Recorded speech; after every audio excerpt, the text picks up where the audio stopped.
Whole range of folks in our administration and elected officials. I want to give a particular shout out to Mayor Sean LaPenny and the members of council.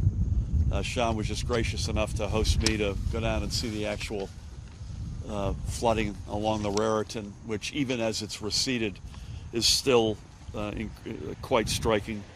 I want to give a shout out to Speaker of the General Assembly, Craig Coughlin, who was with us, Commissioner Director in Somerset County, Chanel Robinson. We've got both members of the Assembly in the 16th District, Andrews Wicker and Roy Fryman. Superintendent of the State Police, Colonel Pat Callahan. I think is Diane and Joe are. Diane is with us. I am here, but Joe is not. Joe is not. Is he coming or not? He can't get Okay. So Diane Gutierrez-Scachetti, who's our Commissioner of the Department of Transportation. As I mentioned, Mayor Sean and members of council. I particularly want to thank them for hosting us and other members of our team. So to state the obvious, that yesterday Tropical Storm Ida swept across the state with high winds and in some cases, as I saw down south, with some cases tornadoes. It had heavy rains and deadly flooding. I'm saddened to report that as of right now, at least 23 New Jerseyans have lost their life to this storm. The majority of these deaths were individuals who got caught in their vehicles by flooding and were overtaken by the water. Our thoughts and deepest prayers are with their family members. Traveling in these conditions is extremely dangerous and potentially deadly, so I would just say to folks, please stay off the roads. We're not out of this yet. Stay home if it's safe to do so. Too many families are already mourning the tragic loss of a loved one. And do not assume that your car or truck can handle it. Don't assume you know how deep the water is, and if you must travel, do not drive into flooded areas. I want to probably most importantly thank all of our emergency responders who worked tirelessly to rescue those in danger, risking their own lives in the process. And we're being hosted by many of them right now. The group here in Hillsborough, police, EMS, fire, were extraordinary and have worked through the night. We are still very much in the midst of the impacts of Ida. The storm struck while many areas were still saturated from rains from Henri, leading to severe flooding in some areas of the state, which won't subside for days. I don't know why I just thought of this, but Congressman Tom Malinowski is with us, and I neglected to acknowledge him. Our first and primary commitment is to ensure the safety and well-being of residents in those areas most heavily impacted by this storm. NJ, OEM, and state emergency responders are working with county and local responders to help those in need across the state. This morning I met with state emergency management officials at the statewide Traffic Management Center in Woodbridge to discuss storm response and recovery. We're doing everything we can to speed up the recovery process, and I'm grateful for the communication and offers of assistance from FEMA, whose administrator I spoke with this morning, as well as with President Biden, with whom I also spoke this morning. And I deeply appreciate their support. Later this morning, I toured storm-damaged areas of the Mullica Hill neighborhood of Harrison, where a devastating tornado tore through multiple houses, leveling some down to their foundation. Our homeowners, towns, and businesses will need a great deal of support in the wake of this storm, and we will work tirelessly with our federal partners to meet that need. At the storm's height, roughly 93,000 customers were without power. As of now, that number is approximately 44,000, and they are still waiting for restoration. In Joe Fiordaliso's absence, I can say that both he and I and the rest of us are monitoring the efforts of our electric suppliers to restore power. For some residents, we know restoration may take some time, unfortunately counting in days instead of hours, and we do urge everyone's patience as crews are working as quickly and safely as possible. Many crews, not surprisingly, could not get out in the field as soon as they wanted to yesterday because of the storm's sustained flooding, and it made it hazardous for them to do so. As always, if you see a downed wire or a downed tree that has taken a power line with it, do not attempt to go anywhere near it. Stay clear, leave it to the professionals, call it in. And if your home is without power, don't assume someone else has called it in. Please call it in on your own. NJ Transit's also working to fully restore its rail services to a regular schedule as crews work to clear tracks. If you've got any question about their schedule, go to njtransit.com before you leave home for the latest. Diane will give us a little bit of a fuller picture on transportation generally, including NJ Transit, in a minute. Additionally, a number of state parks and forests in central and northern New Jersey were impacted by yesterday's storm and remain closed as damage assessments are ongoing. If you've got any question about that, go on Facebook, facebook.com/New Jersey State Parks for the latest status. As always, I think the best universal place to check in terms of a website is ready.nj.gov, which gives you the general updates across a whole range of items. Before I pass the podium to the Speaker of the General Assembly, and I want to thank Craig for his extraordinary partnership, I want to reiterate the dangers of this storm have not passed just because the weather today has cleared and is beautiful. Please be safe, use common sense, and stay off the roads. Thank you again, everybody, for your patience, and stay well. With that, please help me welcome the Speaker of the General Assembly, Craig Coughlin. Thank you, Governor, and thank everybody for being here and coming out today. I want to express my condolences to those the families of those 23 New Jerseyans who lost their lives over the last incredible hours that we have all endured, and to echo the government's thanks to the brave first responders and people who answered the call of duty. I was talking to Rich here, who was on the dispatcher on duty last night, talking about the incredible strain that the floods put on the fire department and the personal conflicts. He was talking about one of his colleagues, and you know, in the middle of performing their duties, he got word from his wife or somebody by text that they had just lost their basement that they had fixed in January. But you know, their sense and commitment to duty and to serve other people is something that we're so very proud of here in the state of New Jersey and very fortunate to have. So to all of you who serve, I suspect most of you haven't had any sleep in a long time. Thank you for doing that. We don't know how many lives you saved, but my guess is it's far more than the 20 who we lost, or 23 that we lost. So thank you to all of them. Keep up the good work. To all of the people of New Jersey, you're resilient and we'll get through this, but let's be mindful of the challenges that we face as we go forward as a state in terms of addressing making sure that this kind of thing we can keep to a minimum. And let's be real about what the causes were when we talk about climate change and the fantastic storms, and I don't mean that in a good way, that we face as a result of those things. This was an incredible night as we all lived through it.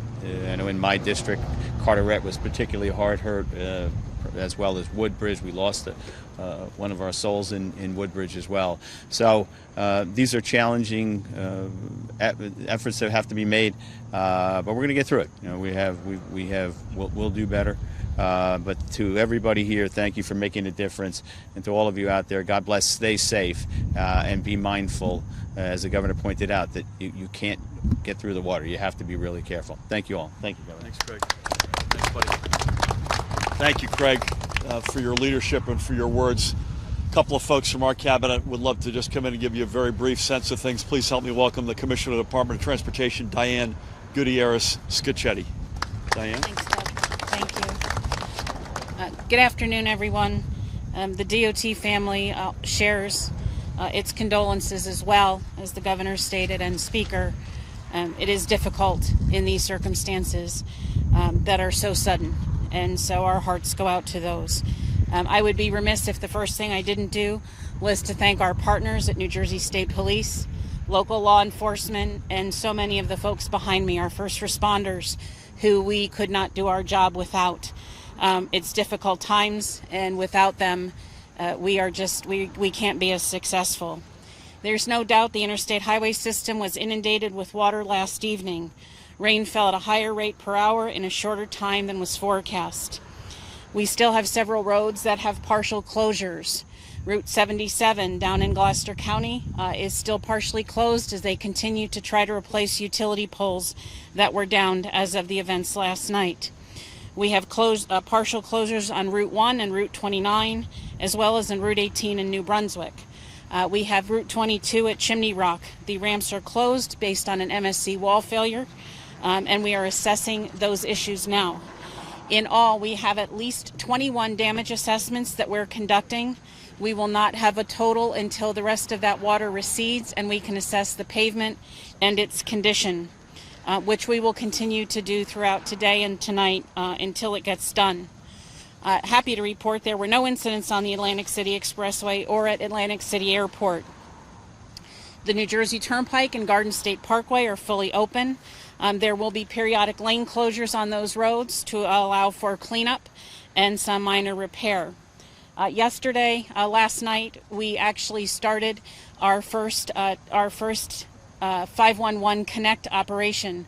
511 Connect is a technology that we use to geofence a particular area where we have an incident. We're able to message drivers in that area to let them know we are aware of their situation, and we're able to communicate with them as needs. 1,017 customers opted in to receive those messages as we tried to clear flooded waters and move them along. We operated 6 different geofenced areas, and we'll continue to use the technology so that we can make sure we can communicate with drivers who are in difficult situations. The governor mentioned New Jersey Transit. At this time, rail service is operating on the Atlantic City line, the New Jersey coastline on a weekend schedule, the Northeast Corridor on a weekend schedule, and the M&E on a weekend schedule. Tomorrow, they should return to weekday schedules. All other rail service remains shut down. We did have stranded trains last night. We were able to safely disembark all those passengers when floodwaters receded. Bus service is operating, but it is operating with delays. Any of you who tried to get here know that you had to snake through any number of closed roads on the local system. So if you need to use bus service, please be patient. Access Link is running and light rail is running with few modifications. As the governor said, if you need up-to-date information, please go to njtransit.com for up-to-the-minute rail and bus service changes. The last thing I want to say, and it's the most important thing I think I'm going to say, is that we are going to be continuing to work over the next several days to make sure that the transportation system is up and running. The people that are behind me give their lives to go out on the road and save people, whether from an accident, a flat tire, a broken down vehicle, or floodwaters. If you see emergency vehicles on the side of the road, whether they're troopers, local law enforcement, towing contractors, electrical workers, or any other vehicle that has flashing lights, please move over one lane. We have lost more emergency responders in this country this year than I care to think about, and I'd like not to think about one as a result of this storm. Please drive with respect. Understand that we need these people to sometimes rescue us, and they're not going to be there for us if we don't do the right thing when we're behind the wheel. Don't drive distracted, maintain proper speeds, and as the governor said, please do not drive through flooded areas. I promise you these guys have enough work to do without that. With that, Governor, I'll turn it back to you. Thank you, Diane. Thank you. Thank you, Diane. Good wisdom. This 511 Connect technology is a game changer. More on that perhaps when we've got a little bit more time on our hands. Please help me welcome the Superintendent of the State Police, Colonel Pat Callahan. Thank you.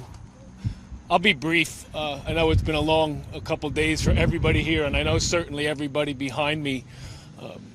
But the one thing I saw on the way in, and I didn't even know I was going to speak here today, but when we got to the light down here to go view the flood-ravaged area, we were stopped at a red light, and who came through? Cherry Hill Fire Department, Westmont, Collingswood.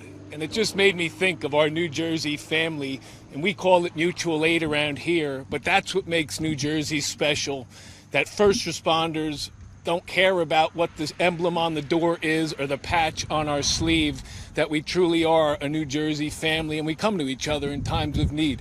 Our municipalities, our counties, our state partners. The first person who called me yesterday was the new FEMA administrator for Region 2, Chad Gorman. It was his 10th day on the job, just as evidence of that phenomenal relationship that was seamless with the transition. And I've been on the phone with him probably 10 times today.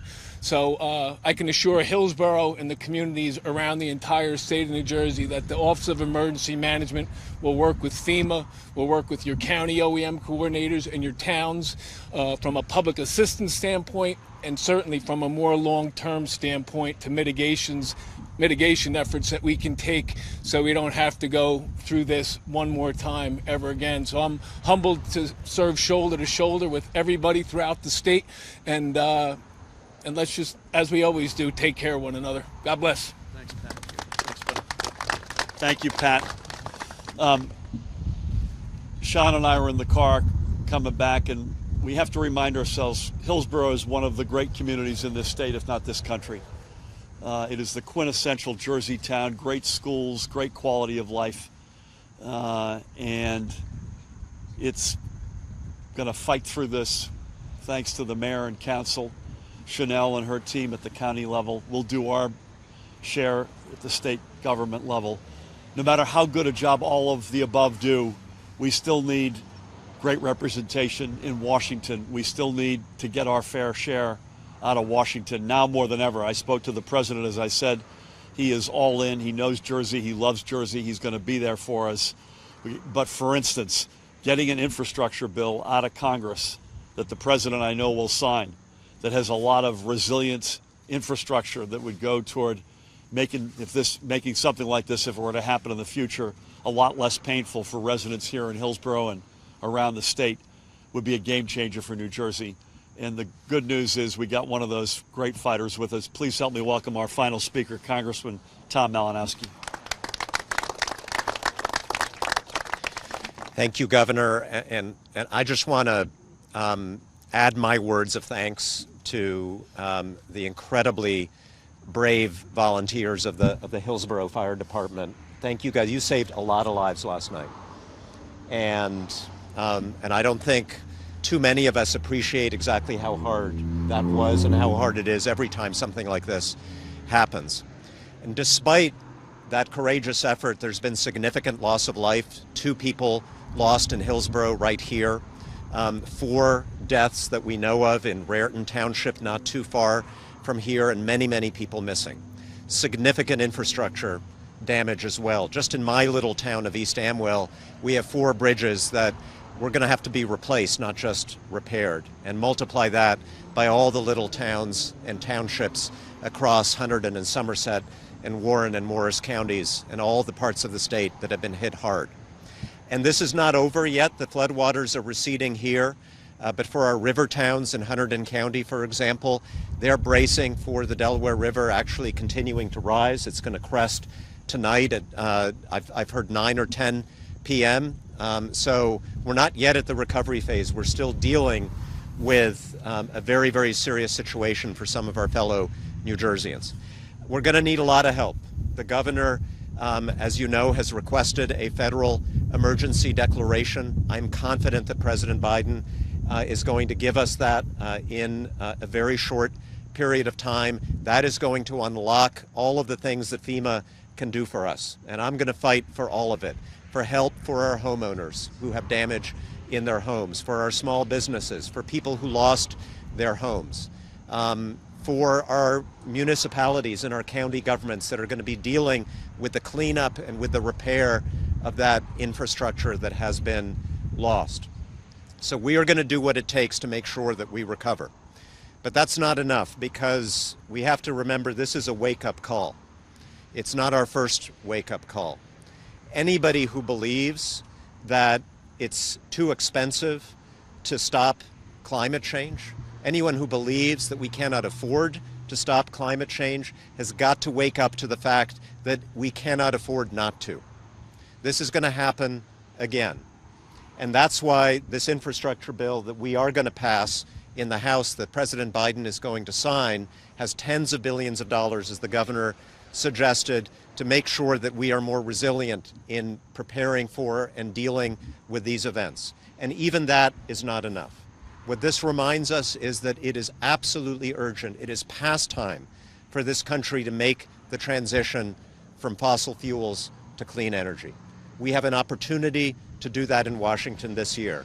If we miss that opportunity, we're going to have to get used to a lot more events like this in the state of New Jersey and around the country. That is absolutely unacceptable to me. Thank you very, very much. Thank you, Tom. I think we'll take a couple of real quick questions before we have to keep moving. How many people are missing, and what can you tell us about the 23 people who died? Where are they from?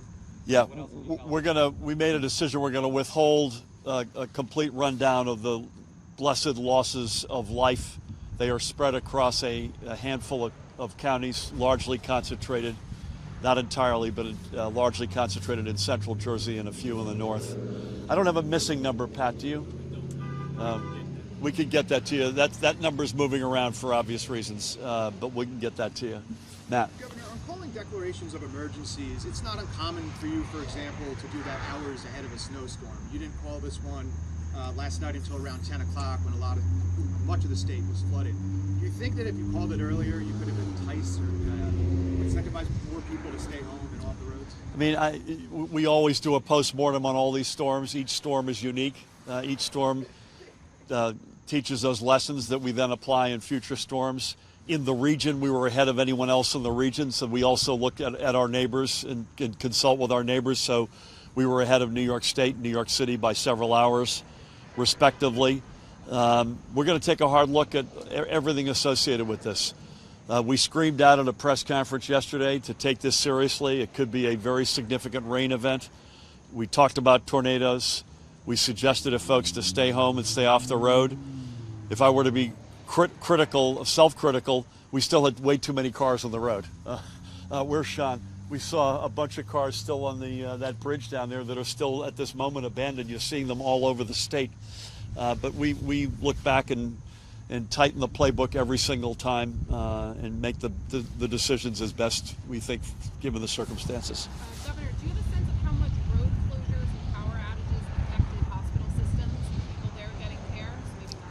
I don't. Power outages, unless Diane or Pat are aware of any, I think we basically got through as it relates to power outages. In terms of roads, this is a conversation Sean and I had as well, because in this town, and this is not unique to Hillsborough, the most convenient and obvious hospital location is cut off when you have flooding like this. So I can't give you a precise answer. We know that folks had to do a lot of driving around the barn to get to a place they normally could drive in a straight line. Catherine? Can you just speak a little bit more to the infrastructure bill and how that money could actually help prevent something like this from happening in the future and help mitigate? Tom, come on in. Tom may want to add to this. Remember that we're the most densely populated state in America, so this has a disproportionate potential impact on us of any other American state. Yeah, one of the biggest line items in the bipartisan infrastructure bill is basically climate resiliency.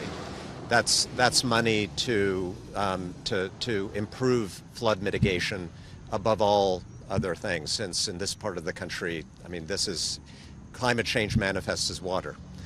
In other parts of the country, it manifests as fire. Here, we're going to benefit particularly from infrastructure that helps with stormwater management, that tries to, when it's not going to prevent the rain from falling, but that helps it to dissipate more quickly.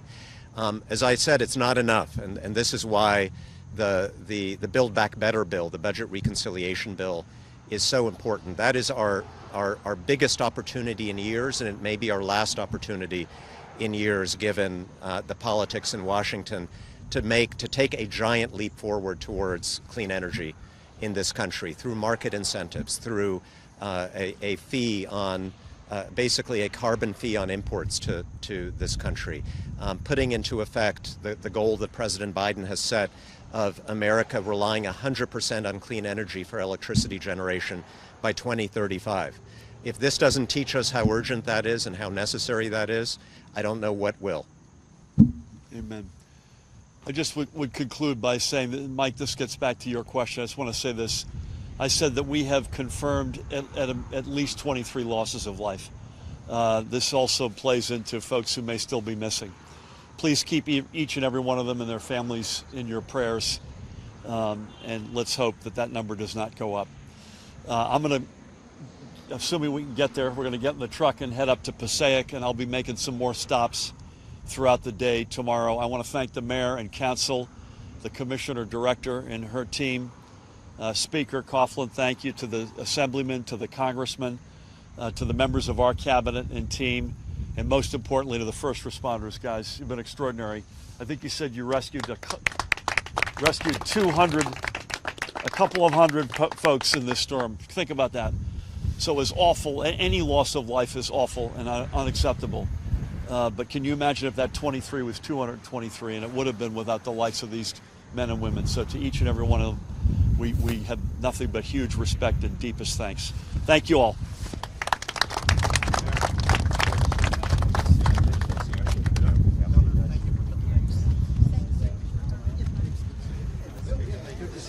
Nice to see you. Everything well?